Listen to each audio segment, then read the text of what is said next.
Apakah Pak Mahfud sudah menjadi bagian dari oposisi pemerintahan?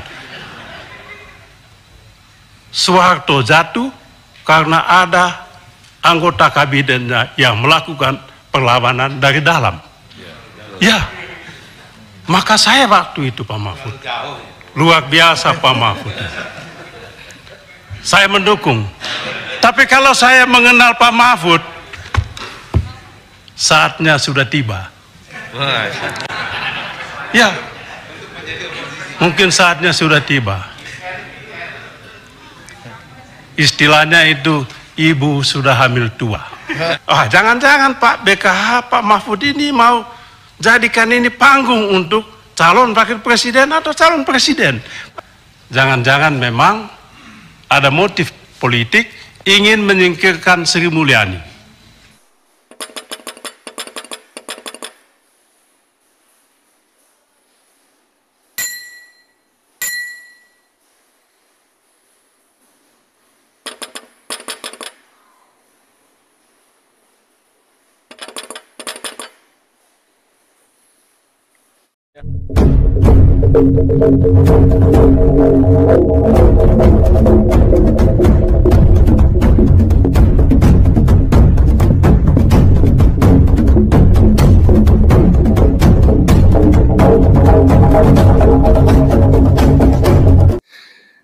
Assalamualaikum warahmatullahi wabarakatuh. Saudara, dengan saya Edi Mulyadi dari Forum News Network FNN. Saudara sekalian, masih soal rapat dengar pendapat umum RDPU antara Menko Polhukam yang dalam hari itu hadir sebagai dalam kapasitasnya sebagai Ketua Komite Koordinasi Nasional, ya, Ketua KKN.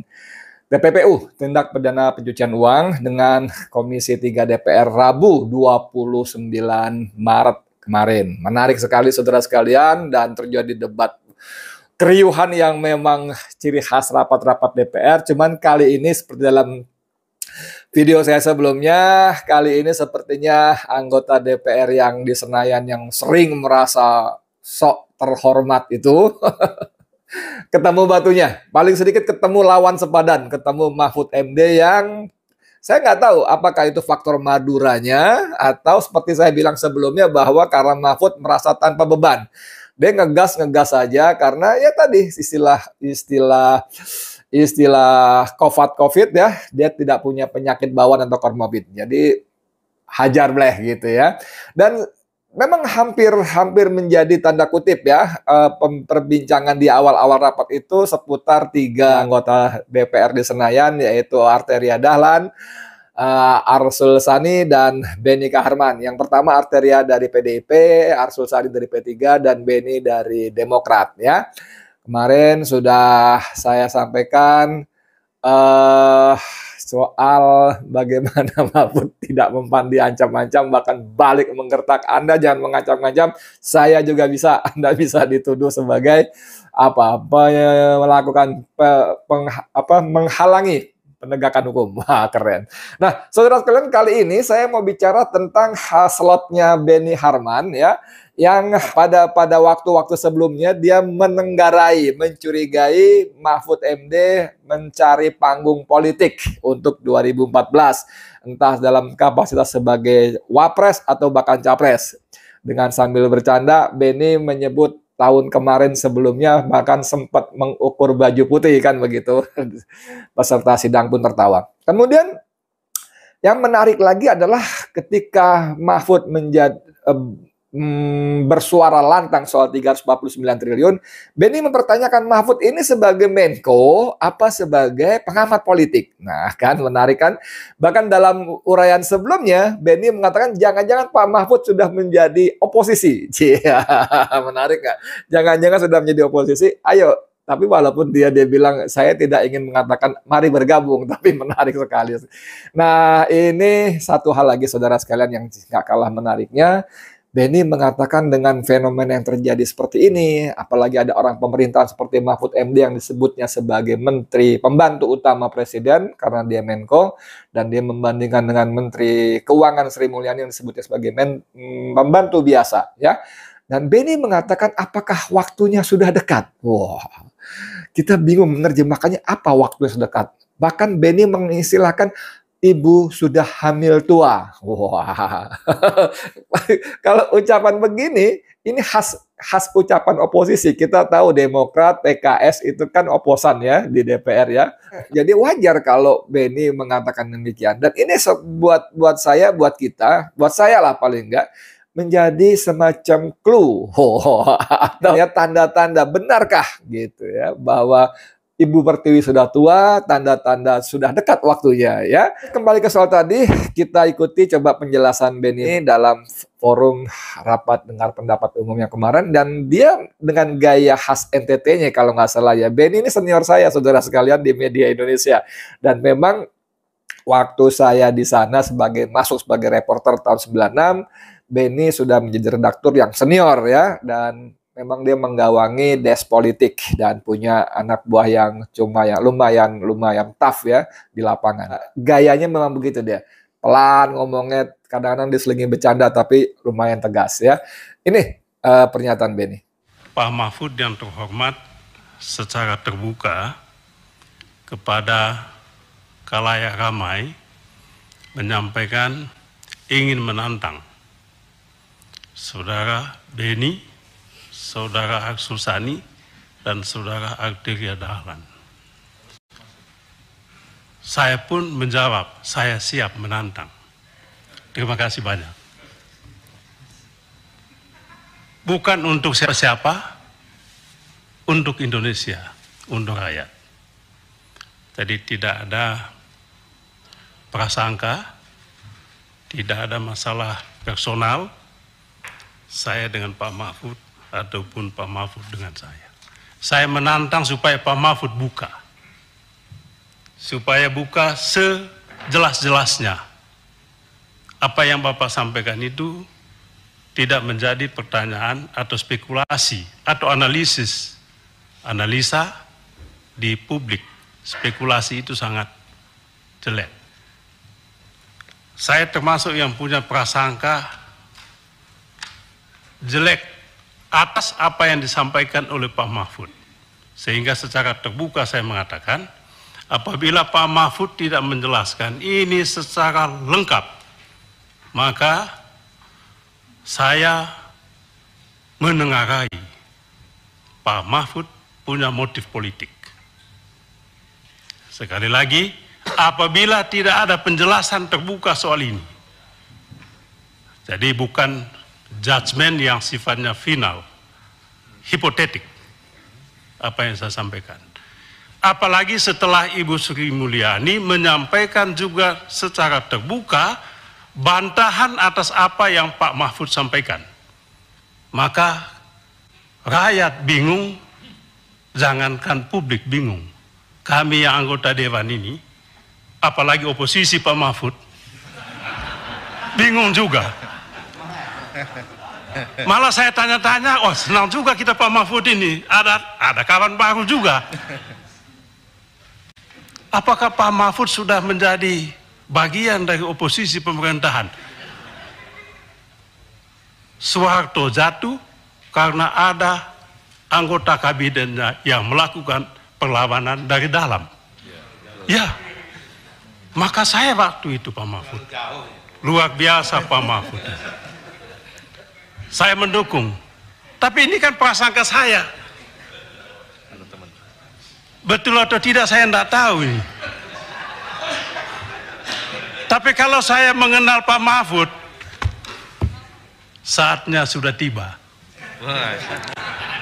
Ya, mungkin saatnya sudah tiba. Istilahnya itu, ibu sudah hamil tua. Bukan saya itu yang ngomong revolusi, bukan saya. Maksud saya, ketidakjelasan ini membuat kami semua punya spekulasi, punya prasangka macam-macam. Ini yang kami sesalkan sebetulnya. Jadi bukan soal Pak Mahfud ini, Pak Mahfud mesti jelaskan dong, kenapa Pak Mahfud? Ini yang saya mau jelaskan kepada Pak Ivan waktu itu ya. Saya tanya, Pak Menko Polhukam itu adalah ketua komite. Tugasnya jelas, saya baca Bapak. Saya baca itu. zaman Pak SBY dulu. Susilo Bambang Yudhoyono presiden membuat ini. Saya baca, tugasnya itu melakukan koordinasi. Anggotanya juga jelas. Menkeu anggota. Kalau ada masalah dengan yang berkaitan dengan Menkeu, apa salahnya yang terhormat Pak Menko, Ketua Komite, panggil yang bersangkutan. Ada temuan ini di lingkungan Kemenkeu. Tolong pertanggungjawabkan dan selesaikan. Itu dalam logika saya sebagai anggota dewan yang menjalankan fungsi pengawasan. Mengapa tidak itu dilakukan? Itu pertanyaan saya sama Pak Ivan. Maka kalau ini tidak ada penjelasan, maka dugaan saya tadi bahwa Pak Mahfud punya motif politik tidak terbantahkan. Itu satu. Yang kedua Pak Mahfud, Bapak kan pejabat publik, wajib menyampaikan informasi publik. Sesuai dengan Undang-Undang KIP, apa yang dimaksudkan informasi publik itu jelas didefinisikan. Dan itu disampaikan oleh pejabat publik kepada publik. Pejabat publik tidak boleh menyampaikan kepada publik isu yang tidak jelas asal-usulnya. Atau masalah yang belum ada pembahasan, belum ada pembicaraan, belum ada penyelesaian. Jadi yang disampaikan kepada publik itu adalah informasi publik yang sudah digodok dan sudah matang. Itu Undang-Undang KIP. Bapak kan bukan pengamat politik. Saya bertanya, Pak Mahfud ini pengamat politik seperti belum menjadi Menko Polhukam dulu, atau apa? Macam-macam pikiran saya Pak Mahfud. Pikiran saya jadi muncul tadi macam-macam ini, membuat saya punya penilaian terhadap Pak Mahfud, interpretasi terhadap apa yang beliau lakukan. Macam-macam sudah, jangan-jangan. Sampai ada yang mengatakan, oh jangan-jangan Pak BKH, Pak Mahfud ini mau jadikan ini panggung untuk calon wakil presiden atau calon presiden. Bagi saya itu pun biasa. Kalau toh itu saya bilang itu hak beliau dan beliau pantas untuk itu. Tapi itu dulu kan dulu, saya ngomong yang dulu. Iya kan Pak? Seperti Pak Mahfud bilang anggota dewan tadi kan? Ya dulu. Itu kan dulu. Ya, dulu. Sekarang. Ini juga dulu. Saya masih ingat Pak Mahfud sudah siapkan baju putih kan? Dulu. Kembali ke soal ini tadi, ya, yang Bapak sampaikan ini, informasi publik ini. Ibu Sri Mulyani menjelaskan kepada Komisi 11. Jauh berbeda dengan apa yang tadi Bapak sampaikan. Jadi ini yang membuat kami mohon maaf saja, mana yang harus kami percaya. Ibu Sri Mulyani juga bukan orang sembarangan. Bapak juga begitu. Sama-sama pembantu presiden. Hanya beda, Bapak adalah pembantu utama. Sri Mulyani bukan pembantu biasa. Bapak ketua komite, beliau adalah anggota komite. Tentang ini macam-macam juga Pak. Yang tadi saya katakan, jangan-jangan memang ada motif politik ingin menyingkirkan Sri Mulyani. Ya, kenapa? Ya ini mohon maaf saja, kenapa? Sebab ada isu kan Pak, Sri Mulyani Menkeu menolak rencana beli minyak Rusia masuk Indonesia. Banyak pejabat yang tidak suka. Banyak pembantu yang lain juga yang tidak suka Pak Mahfud. Jangan-jangan itu kembali lagi tadi ke membuat ini semua tidak jelas, bikin kami punya spekulasi macam-macam kemana-mana. Apa ini sebetulnya? Kemudian tadi disinggung juga Jangan-jangan ini berkaitan dulu dengan impor emas itu yang tadi Bapak singgung. Kita dapat juga datanya Pak, tapi sedikit-sedikit dia. Tipis-tipis anunya. Nah, kalau Bapak kan mungkin tebal-tebal informasinya. Kami sedikit-sedikit aja informasi yang dihembuskan. Kita tidak tahu juga. Tapi juga siapa yang disentuh, Bapak tahu, oligarki. Jangan-jangan memang kelompok ini tidak suka Sri Mulyani lagi menjadi Menkeu menjelang 2024. Sekali lagi ini spekulasi kami yang apalagi di luar tembok kekuasaan ini. Nah, bisa kita lihat, ya oposisi.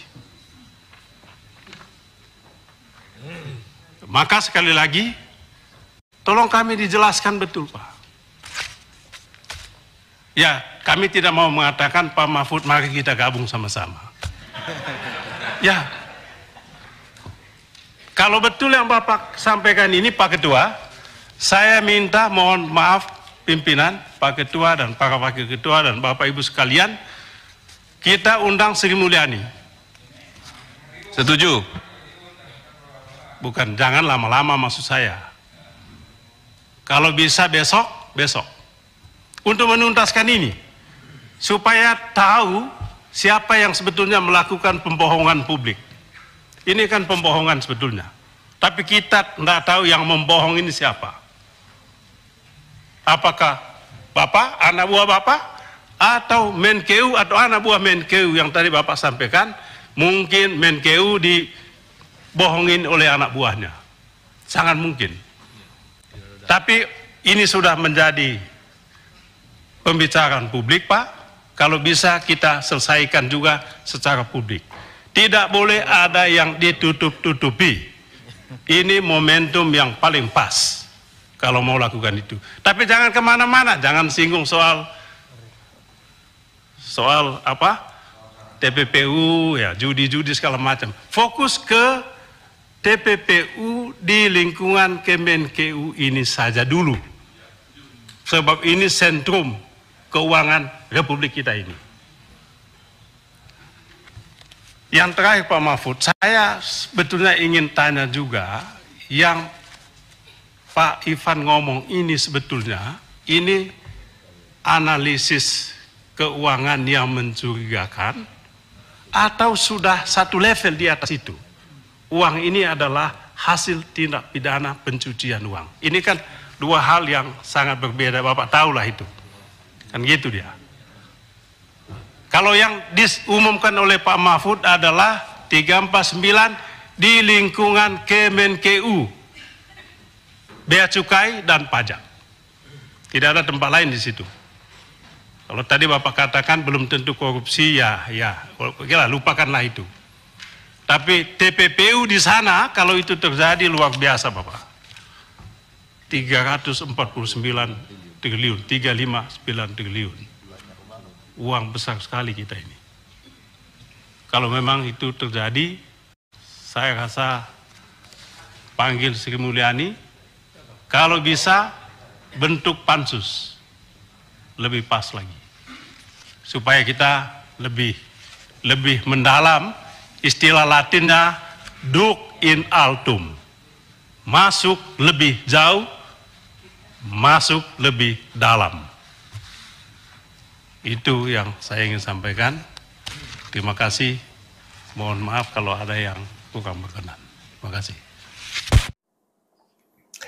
Saudara sekalian, ya seru ya. Jadi pertanyaan-pertanyaan penting semacam apakah Pak Mahfud sudah menjadi oposisi, kemudian apakah benar Pak Mahfud berusaha menyingkirkan Sri Mulyani. Nah, ini membuat membuat kita bertanya-tanya ulang. Seperti kata sejumlah tokoh bahwa memang kalau kapal, kalau nggak salah Rocky Gerung ya, kalau kapal mau karam, tikus-tikus keluar mencari selamat. Apakah ini mengarah ke sana, saya nggak tahu. Tapi ketika Benny memegang data-data yang disampaikan Mahfud, dia membandingkan dengan data-data yang disampaikan oleh Sri Mulyani beberapa hari sebelumnya dengan Komisi 11, dia mengatakan ini mana yang harus kita percaya. Tidak mungkin dua data yang berbeda bertentangan dua-duanya benar. Mana yang jadi pembohongan publik? Siapa yang membohongi publik? Apakah Pak Mahfud? Apakah stafnya Pak Mahfud yang memberikan maksud Pak Mahfud? Atau Menteri Keuangan? Nah, ini menarik, nanti kita bisa bahas lagi nih ya. Apakah Menteri Keuangan yang membohongi publik atau stafnya Menteri Keuangan Sri Mulyani yang membohongi publik? Saudara, begitu dulu dari saya, dan saya kira seperti biasa Anda boleh berbeda pendapat ya, hak demokrasi, katanya negara kita demokrasi ya, walaupun prakteknya demokrasi berarti yang demo dikerasi. Nggak percaya? Lihat aja demo-demo mahasiswa, buruh, apalagi aktivis Islam yang demo dikerasi. Saya Edi Mulyadi untuk FNN. Assalamualaikum warahmatullahi wabarakatuh.